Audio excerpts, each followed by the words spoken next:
Chapter 9. Walker was in the transporter, heading west out of Leighton.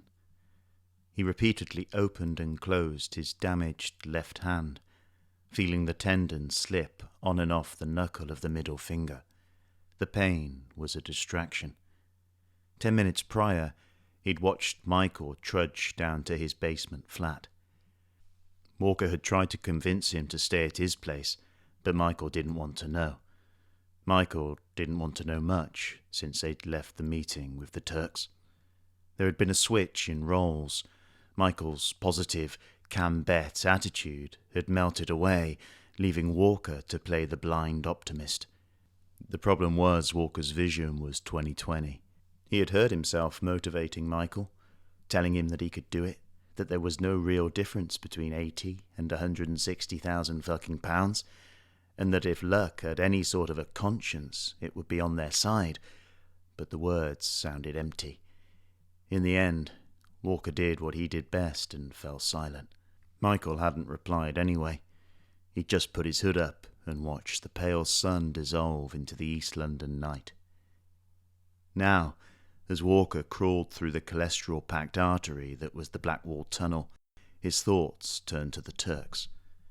They seemed serious. To have the capability to loan out 40k in the first place required a certain amount of strength and organisation. How far that stretched in geographical terms, Walker didn't know. He hoped it wasn't citywide. A localised, blue-collar gang was one thing. A spiderweb of white-collar corruption was something else entirely. In terms of manpower, Walker counted the cigarette-smoking Mehmet, the 2 young gun-toters, and the shell-suited wrecking ball. 4. With Mehmet seemingly the brains of the operation. Walker checked his mirror and switched to the outside lane, and the crawl became a stop-start shuffle under the Thames. He didn't agree with Mehmet's methods, but the psychology made sense. People that gambled and gambled big, deep down, they always knew they'd lose. It was inevitable. And they borrowed and gambled with that in mind. They didn't play to lose, but they would play until they lost everything, including their own life. But threatening someone else, someone dear to the gambler, made the incentive to pay stronger. The fog of addiction could sometimes be parted when it was someone else's life on the line. Carter now had to change his thinking. There was more here at stake than just his bowed legs. Walker had told him so, described the mind games he himself had used back when he boxed. When I beat this opponent, I will get a title shot. Not, if I don't beat this opponent, my career is over. He had told Michael he needed to look at it in the same way. When I pay back this money, my family will be safe. Rather than, if I don't pay back this money, my ex-wife and child will get hurt. Michael had to think that winning was a question of when, not if. Michael had to believe. Walker thought back, saw Michael again, coat wrapped tight to his bones, descending the iron stairs. The window of the basement flat didn't seem to have any curtains. The streetlight above had bathed Michael orange, and Walker saw his old friend's face looking back at him in the glass. Walker shook his head. They'd sort it tomorrow, somehow. He was almost free of the tunnel, the traffic spluttering out into the evening and easing as the bottleneck released. Walker went with the flow, picking his way through familiar routes, skipping over lanes with the confidence of someone that had grown up this side of the river. The lights at Greenwich were kind, and the transporter was quickly up on Blackheath. The common stretched out before him, its wild tussocks blown flat by a stiff wind that had sprung up out of the dark. Walker's stomach snarled at the emptiness. He hadn't eaten all day since before walking Frank, and the open space of the common took pleasure in reminding him, mocking his hunger with its dark food vans and shuttered cafes. Bonfire night, he thought, as he stared off into the night, waiting for a set of lights to go green. That's what did it. They'd head up here, Smarts and himself, each year for the display, catch the 291 from Rye Lane and ride it into Bermondsey, hopping off before it hung a left up the Old Kent Road. From there, they'd join 10,000 other souls on foot, taking the steady climb through New Cross Gate and into Deptford.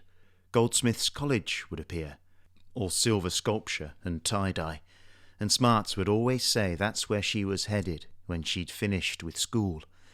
They'd argue, then. Walker would tell her there was no money in art, and Smarts would tell him to do one. Then, at the A2 and A20 junction, every year without fail, Smarts would laugh at Walker because he'd start to sweat. Big drops running down his face, his scarf itchy round his neck, forcing him to shed jackets. Not one year did he get the layers right, but Smarts, she always got it bang on. Then the road got even steeper, and they'd have to dig in with the rest of the crowd, Walker now carrying most of his clothes, until finally, at the summit, with Smarts neither sweating nor shivering, they would get what they came for. Walker's subconscious teamed up with his gut and battered his appetite with reminiscence. Food. Glorious food. Fairground fare, flame-grilled burgers, the smell of onions going golden on a grill plate, pink candy floss as sweet as a high school dinner dance bought from shining trailers whose lights flashed brighter than any firework. Walker's right foot came down hard at the sound of the bang. The seatbelt caught him by the collarbone and threw his 16 stone back into the present. Coming off the common, at the junction where Walker used to sweat, the car directly in front had used the back end of a people carrier as a brake. Walker had reacted well, managing to halt the van with a good inch to spare. It was a classic fender bender. No one was travelling at great speed, but the unnatural pause that often follows a crash still occurred, each driver trying to figure out what just happened. A couple of pedestrians stopped and gawped, phones at the ready in hope of violence. Instead, all they got was an overweight man climbing out of the minivan, a pudgy hand rubbing a pudgy neck, dress rehearsing for the insurance. Walker hadn't seen what had caused the crash. He'd been too busy thinking about footlongs and candy floss. He sighed and his stomach groaned. Pushing the van into reverse, he pulled back, giving himself enough space to move around the accident.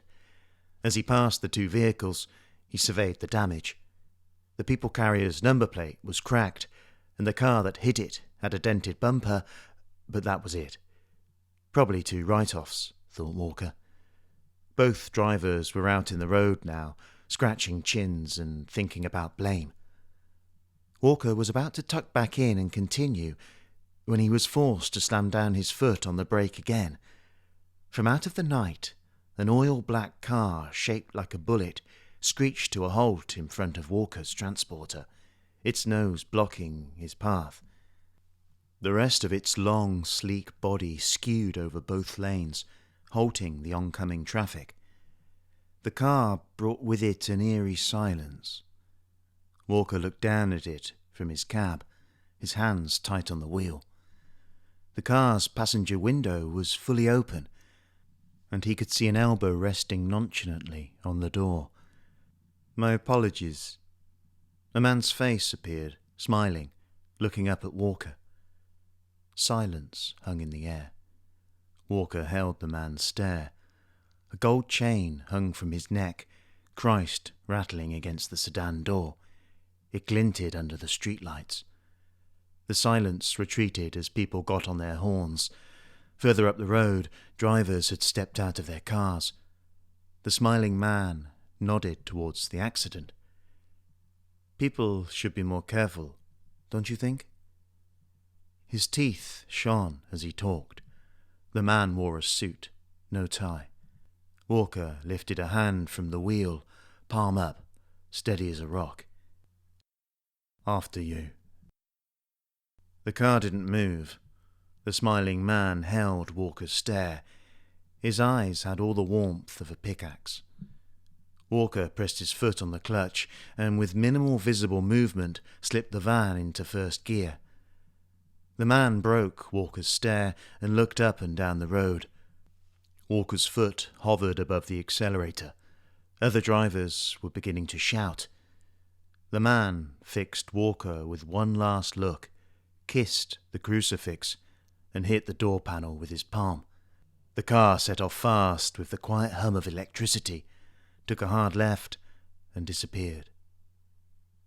The traffic on the other side of the road started to flow. The fat man who was driving the people carrier had his arms outstretched and was shouting at the transporter. Walker pulled slowly away. He was hungry.